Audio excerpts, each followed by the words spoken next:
Hello and welcome. My name is Evgeny Rusakov and you're watching TVP World Interview from Vilnius.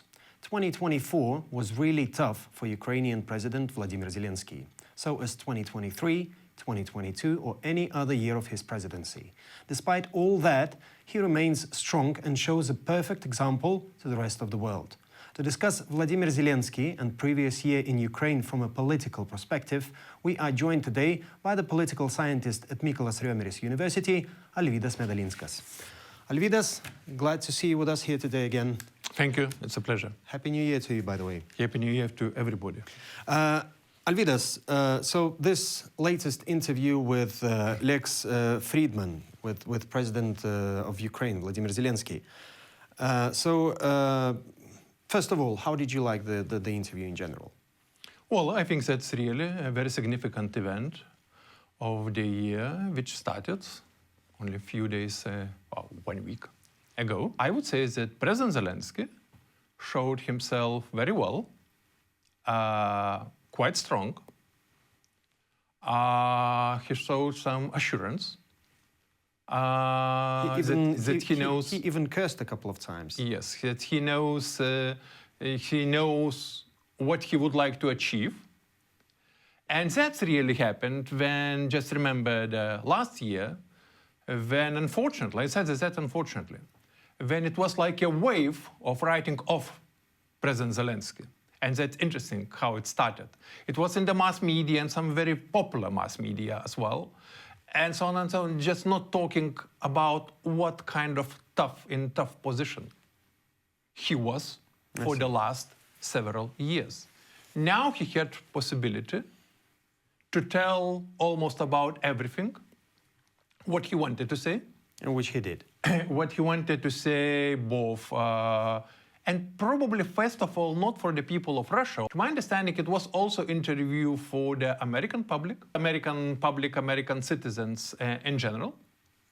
And to my understanding, one of the idea was to present some ideas for President Trump. Again, we don't know, did he present those ideas when he met in Paris with President Macron, which President Trump, when he will be already sworn after inauguration as a president of the United States, might be a little bit shift his position from the, let's say, election time position, or even from the position of the president-elect, as he now is.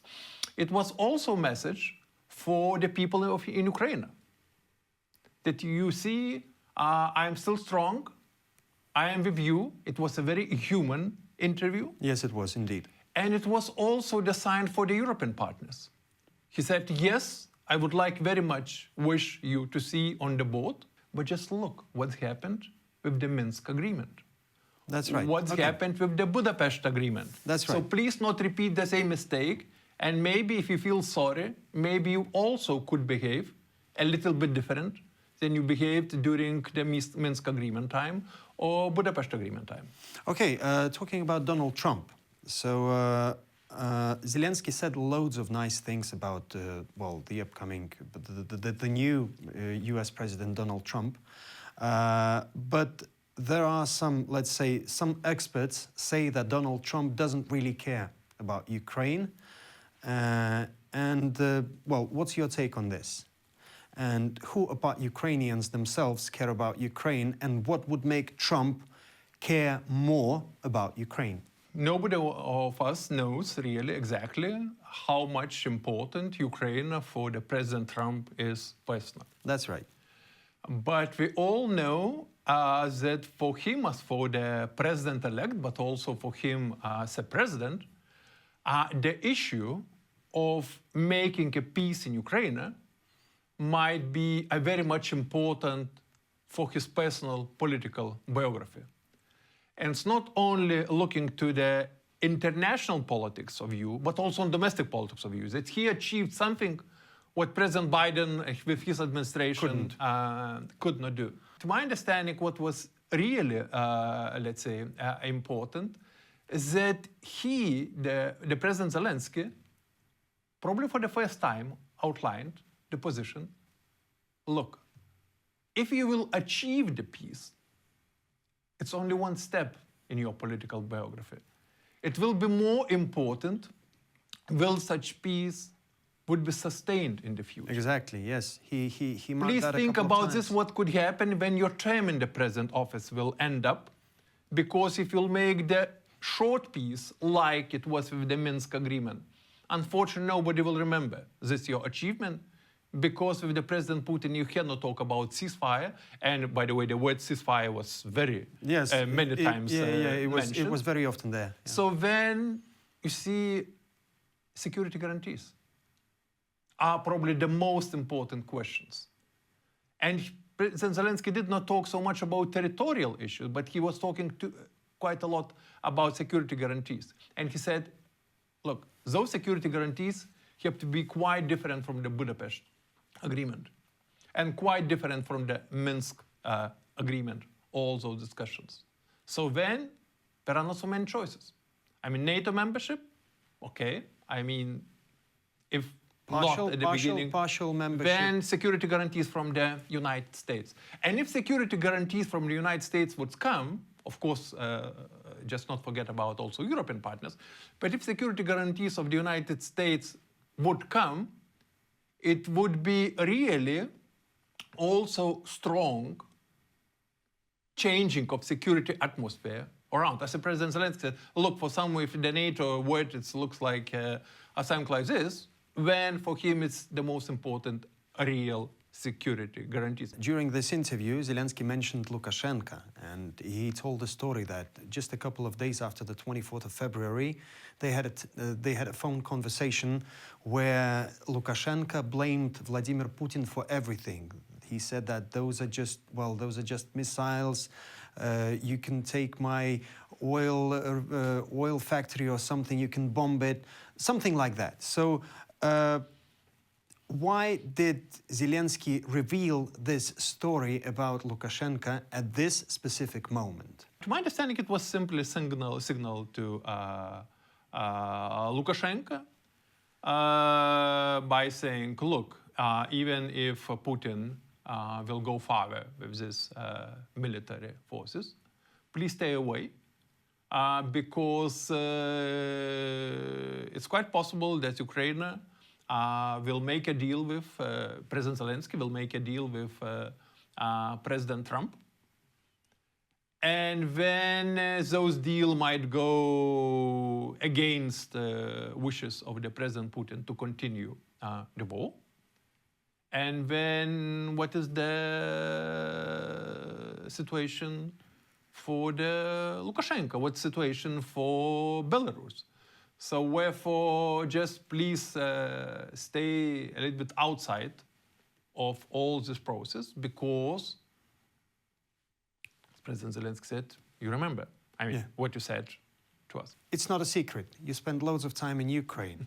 And you, definitely can say what simple Ukrainians think about their President Volodymyr Zelensky. So how has their opinion changed since 2022? Well, there is an interconnection between what people are thinking in Ukraine and what we're reading about the president in the mass media. I mean, very popular mass media, or let's say serious mass media in the West. And I would say, I don't know what was the first really, but the opinion of the President Zelensky was, of course, very good from the start of the war, because he was showing that he is a strong person. And maybe some people who even did not like him, because they're thinking, well, he came not from the politics, he does not understand about this, what he's doing, and so on and so on. Really changed the mind. Yeah. But then he was put in very tough situation with those delivery of military assistance, with such diplomacy, which sometimes I don't have an answer even today. For example, regarding what President Biden administration did during the whole war, when we had very good opportunities to change the course of the war. So, but then the skepticism more and more came to the people of Ukraine, minds, thinking, and so on. Of course, some Telegram channels and maybe some other, let's say, information sources already started again to make a joke or whatever. It was also information about some people around President Zelensky, about those corruption or, let's say, some strange decisions or whatever in the country in general. Also this corruption in the military field. And also this problem was a conflict with the General Zelensky. Also the issues about raising prices in the country, very difficult opportunities to do business, all those missiles flying around, all those electricity cuts and so on and so on. And then psychologically, you probably could feel that people began to think, oh, whom to blame? And then such kind of stereotype came up while this president already maybe weak or his team are weak or whatever, he don't know what to do. Another thing, he might be not respected by some of the Western leaders. Again, it was some strange stories. President Zelensky visited some of the Western countries. They agreed. The message came up from both sides about some positive agreements. And then the next day, very serious mass media writing, according to the sources, information sources, which have a very valuable and very reliable information. I mean, the leader of this country, or let's say, said to President Zelensky, and which totally contradict to what they agreed before, which we saw in the information area. Okay. Of course, those all steps are really undermining our position of whatever politician. We're not talking about President Zelensky. And so what's really happened now with this interview? Now the president came up quite relaxed. That's good. Quite human, as a human being. Person who knows sometimes more than Putin, for example, when talk about Minsk agreement or whatever. And who knows what will be the situation. And then, to my understanding, was the reason that when the question came up about his ambitions to go for the second time to become the president, he said, I don't know, I did not consult my family. He's not thinking about this. He's taking the time to give this. It makes sense. Look, it makes sense. Of course, because nobody knows how. You first sort out the main issue, the main problem, which is war in Ukraine, and then you can think about your political future. That's right, but because nobody knows how the events will go on. Because again, for example, when somebody asks me to comment what President Trump and his administration might do in Ukraine, I say, look, there are so conflicting signals are coming from various sides that you cannot see now what could be steps of the President Trump after the January 20. But for example, if the information is right, that his meetings with or President Putin or President Zelensky might take place only in March. So when we understand it's not 24 hours for making the peace, when there is the whole February for the consideration. So we already see the changing, let's say, structure of this whole roadmap for the discussion about the peace. And I think more and more we will see more of those. A little bit different signals. That's right. Than we saw during election campaign or even when the President Trump was the president-elect. Well, Alvydas, let's hope this year will bring some clear signals and certainty to Ukraine, Volodymyr Zelensky, and the rest of the world. At least the first shot was done by the President Zelensky at the start of the year, and that was a good shot. Alvydas, thank you for joining us today, and I really hope to see you, well, after your trips to Ukraine. Thank you. Thank you.